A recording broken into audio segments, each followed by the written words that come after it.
Well, congratulations, both of you, first of all. I mean, up for Best Newcomer and up for Best Film. How does it feel to be right here, right now? A bit bizarre, a bit weird, but no, I'm very honoured to be even categorised as a Best Newcomer. But yeah, you can talk about your official competition. Yeah, I think we feel like we're in a dream, don't we? Yeah, very numb. I feel like I'm in a dream, but we're very proud to be in official competition with the film. I think it really helps the film to hopefully grow to a bigger audience, to give it some attention. It's really thrilling to be in the category we're in with the other films that I so admire those films, many of those films and the filmmakers. So it's fantastic. They're a little bit terrifying.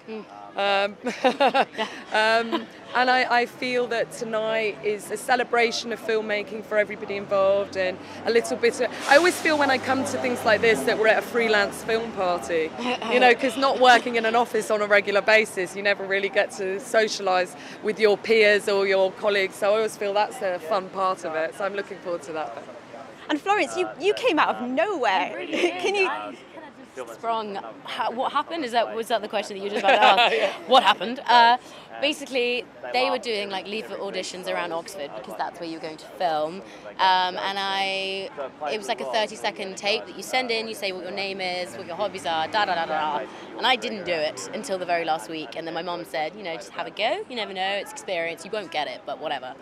And then I did it, and then I got an email back saying I was going to get a meeting with the director, and of course then I basically nearly died for a second.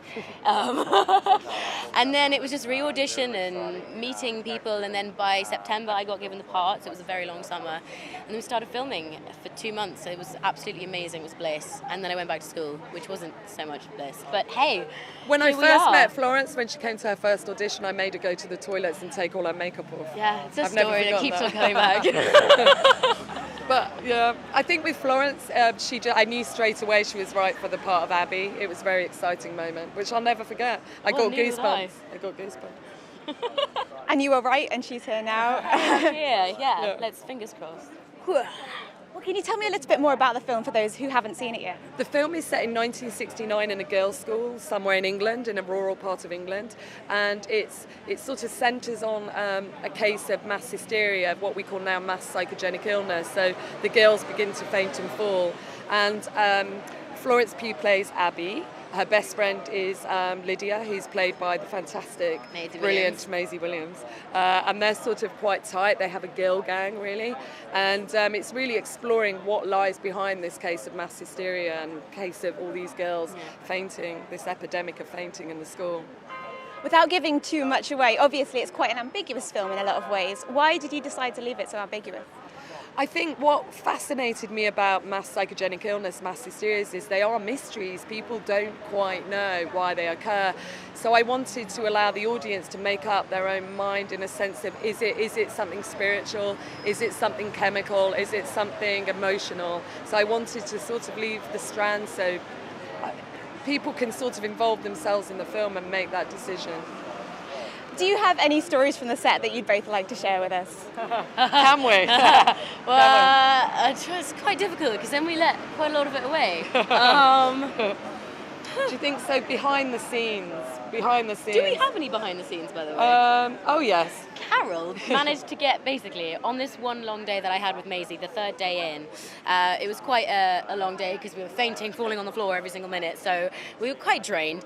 And then we had like a 10-minute break, and while they were setting up a new shot, Maisie and I, we had a couple of songs that Carol wanted us to listen to, which was from that time, and Maisie and I started singing It's Your Thing, is that it? Yeah. It's Your Thing, yeah, that one. Yeah. And we started just posing down the corridor, and then as we turn around, Carol had been standing there with her camera the entire way. And Never miss a moment. And she was going to put it in the outcuts, but unfortunately it got deleted accidentally. I think my phone got stolen. So if it not pops on up set, on the not internet, on set, yeah. you'll know. We'll know where it's from.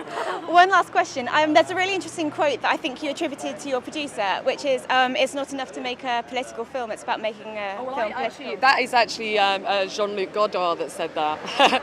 And I think, I don't know, I usually end up misquoting people.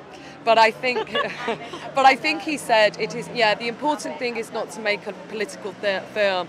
The important thing is to make a film politically. So for me, it's always the case that you want to make sure that your set is maybe a different makeup, and so we definitely had a quite largely, we had a lot of women on set. Agnes Goddard was the director of photography. We had trainees in every department that were women. We tried to look at diversity, but not in a way that's kind of forced. It was a very sort of natural thing to do, very liberating, and a lot of people were coming up on set, especially the men, going, I've never been on a set like this is fantastic.